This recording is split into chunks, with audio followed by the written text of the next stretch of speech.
प्रणाम सभी भैया बहनों को। आज हम पढ़ेंगे अध्याय 7 आय तथा रोजगार का निर्धारण।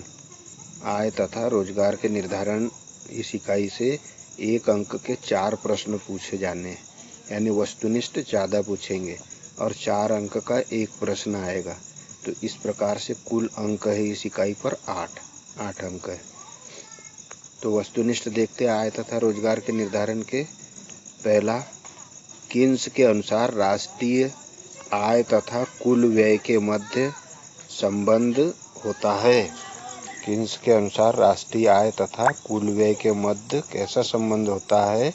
फलनात्मक संबंध होता है। विनियोग गुणक का विचार किसने दिया? तो विनियोग गुणक का विचार हिक्स ने दिया। किन्स का रोजगार सिद्धांत निम्न में से किस पर निर्भर है? तो यह प्रभावपूर्ण मांग पर निर्भर है। किन्स का रोजगार सिद्धांत किस पर निर्भर है? प्रभावपूर्ण मांग पर। आय के संतुलन स्तर पर क्या होता है? बचत और निवेश बराबर होते हैं। आय के संतुलन स्तर पर क्या होते? बचत और निवेश दोनों बराबर होते हैं। फिर निवेश के निर्धारक घटक कौन कौन से? तो निवेश के निर्धारक घटक है पूंजी की सीमांत क्षमता और ब्याज की दर। पूंजी की सीमांत क्षमता और ब्याज की दर, ये अ और ब दोनों सही है। अब चलते रिक्त स्थानों पूर्ति की। तो अतिरिक्त विनियोग की प्रत्याशित लाभप्रदता, अतिरिक्त विनियोग की प्रत्याशित लाभप्रदता खालिस्तान में आएगा पूंजी की सीमांत क्षमता कहलाती है। अतिरिक्त विनियोग की प्रत्याशित लाभप्रदता क्या कहलाती है? पूंजी की सीमांत क्षमता। दूसरा, प्रभावी मांग का विचार खालिस्तान ने प्रस्तुत किया। तो प्रभावी मांग का विचार किन्स ने प्रस्तुत किया। एमपीसी एवं गुणक में खालिस्तान संबंध है, तो एमपीसी और गुणक में सीधा संबंध है। फिर न्यून मांग खालिस्तान अंतराल को बताती है, तो न्यून मांग और स्फीति अंतराल को बताती है। पांचवा है समग्र मांग एवं समग्र पूर्ति का अंतर खालिस्तान कहलाता है। यहाँ खालिस्तान आएगा। खालिस्तान कहलाता है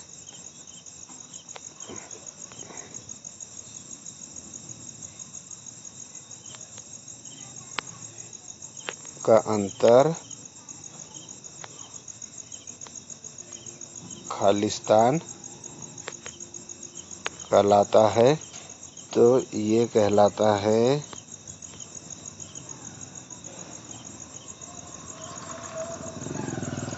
स्फीतिक अंतराल। स्फीतिक अंतराल कहलाता है।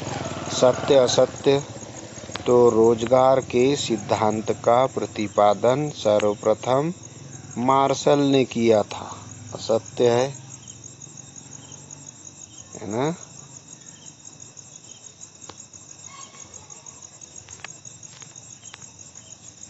रोजगार के सिद्धांत का प्रतिपादन मार्शल ने नहीं किया था, इसलिए यह असत्य है।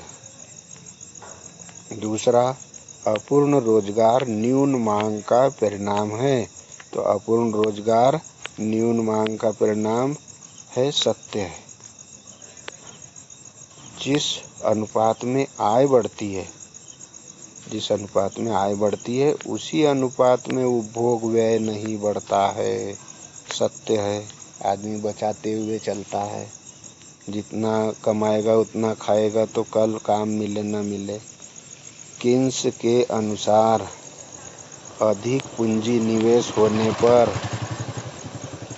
पूंजी की सीमांत क्षमता में वृद्धि होती है, सत्य है।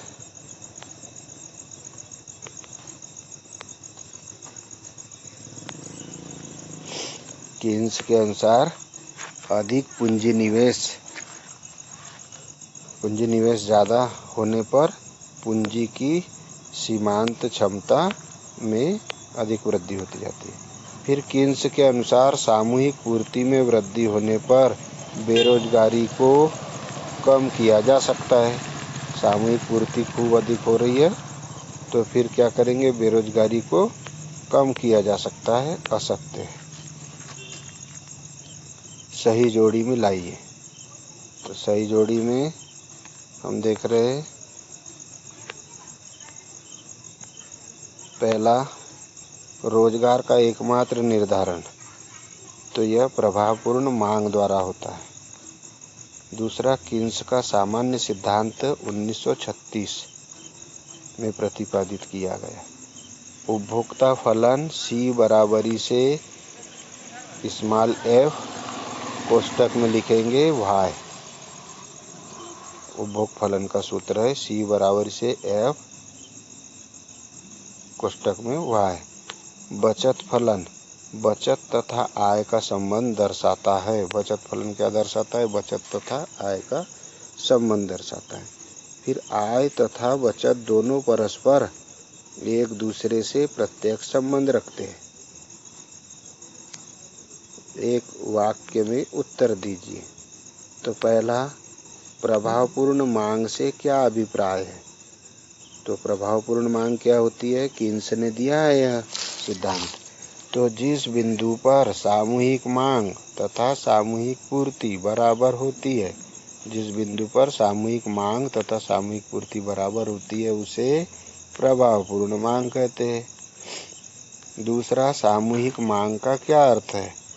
तो एक अर्थव्यवस्था में वस्तु और सेवाओं की संपूर्ण मांग को ही सामूहिक मांग कहते हैं। एक अर्थव्यवस्था में वस्तु और सेवाओं की संपूर्ण मांग, वस्तुएं भी मिल रही है, सेवाएं भी मिल रही है, संपूर्ण मांग को ही सामूहिक मांग कहते हैं। और यह अर्थव्यवस्था में वस्तु और सेवाओं पर किए जाने वाले कुल व्यय द्वारा मापी जाती है ना। वस्तु और सेवाओं की संपूर्ण मांग को ही सामूहिक मांग कहते हैं।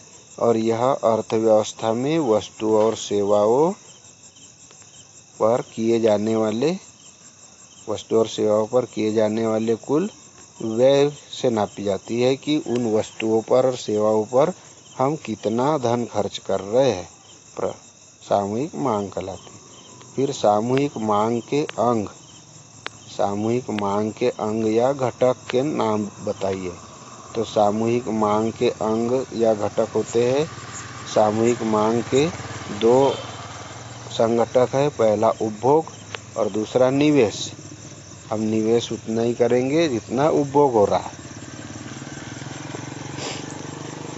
अगला प्रश्न आता है, सामूहिक मांग अनुसूची से क्या आशय है। तो सामूहिक मांग अनुसूची से आशय, सामूहिक मांग अनुसूची आय के विभिन्न स्तरों पर उपभोग एवं विनियोग के स्तर को बताती है। सामूहिक मांग अनुसूची आय के विभिन्न स्तरों पर उपभोग एवं विनियोग, उपभोग कितना हो रहा है, आदान प्रदान कितना हो रहा है के स्तर को बताती है सामूहिक मांग अनुसूची। अब उपभोग फलन का अर्थ क्या है। तो उपभोग फलन कुल आय एवं कुल उपभोग, कुल आय कितनी हो रही है और कुल उपभोग कितना हो रहा है। उपभोग व्यय में संबंध व्यक्त करता है। कुल आय और कुल उपभोग में संबंध व्यक्त करने वाला क्या है, उपभोग फलन। अर्थात उपभोग C और आय Y का फलन है। उपभोग प्रवृत्ति का क्या अर्थ है। उपभोग प्रवृत्ति क्या है। तो उपभोग प्रवृत्ति आय के विभिन्न स्तरों पर उपभोग की विभिन्न मात्राओं को प्रकट करती है। उपभोग प्रवृत्ति आय के विभिन्न स्तरों पर उपभोग की विभिन्न मात्राएं, जैसी जैसी आय होती है वैसे वैसे उपभोग की मात्रा भी घटती बढ़ती है। तो उन स्तरों को प्रकट करने वाले क्या कहलाती है? उपभोग प्रवृत्ति। अब चलते हैं औसत उपभोग प्रवृत्ति से क्या आशय है? औसत उपभोग प्रवृत्ति से आशय, तो औसत उपभोग प्रवृत्ति कुल उपभोग तथा कुल आय, कुल उपभोग तथा कुल आय के अनुपात को बताती है। औसत उपभोग प्रवृत्ति एपीसी बराबरी से कुल उपभोग सी बटे कुल आय वाय। अब सीमांत हम समझ रहे थे ना, एमपीसी उधर आया था, एमपीसी क्या है? यह है सीमांत उपभोग प्रवृत्ति को परिभाषित कीजिए। सीमांत उपभोग प्रवृत्ति क्या है? तो सीमांत उपभोग प्रवृत्ति उपभोग में परिवर्तन, उपभोग में होने वाले परिवर्तन तथा आय में होने वाले परिवर्तन के अनुपात है। अर्थात एमपीसी बराबरी से क्या होगा? उपभोग में परिवर्तन त्रिभुज सी बटे आय में परिवर्तन त्रिभुज वाय।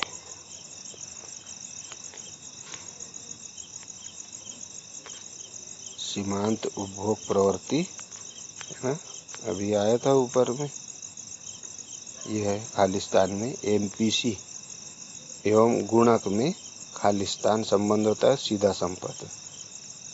एमपीसी क्या है? सीमांत उपभोग प्रवृत्ति। देख रहे बेरोजगारी, अनैच्छिक बेरोजगारी, मजदूरी, श्रमिकों की संख्या और पूर्ण रोजगार। ई बिंदु पर पूर्ण रोजगार मिलता है, जहाँ पर मजदूर के द्वारा श्रमिकों की संख्या और मजदूरी बराबर बराबर हो, पूर्ण रोजगार की स्थिति आती है। ये अनैच्छिक बेरोजगारी अभी पढ़ेंगे आगे अपन, है ना। तो अब चलते औसत बचत प्रवृत्ति से क्या अभिप्राय है? तो औसत बचत प्रवृत्ति बचत तथा आय का अनुपात है। औसत बचत प्रवृत्ति क्या है? बचत तथा आय का अनुपात है। अर्थात एपीएस बराबरी से बचत एस बटे आय वाय। अब बचत फलन का अर्थ बताइए। तो बचत फलन क्या है? बचत फलन बचत तथा आय के संबंध को दर्शाता है। यह फलन विभिन्न आय स्तरों पर फलन की इच्छा को प्रदर्शित करता है।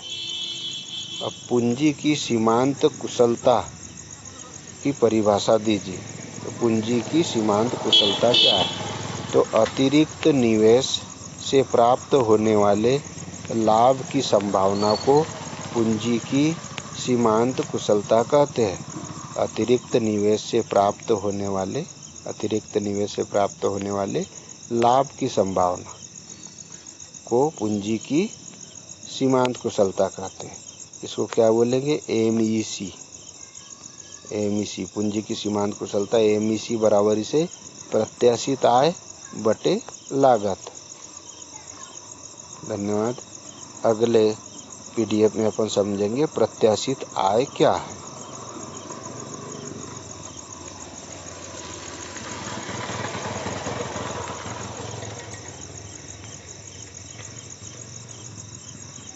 प्रणाम।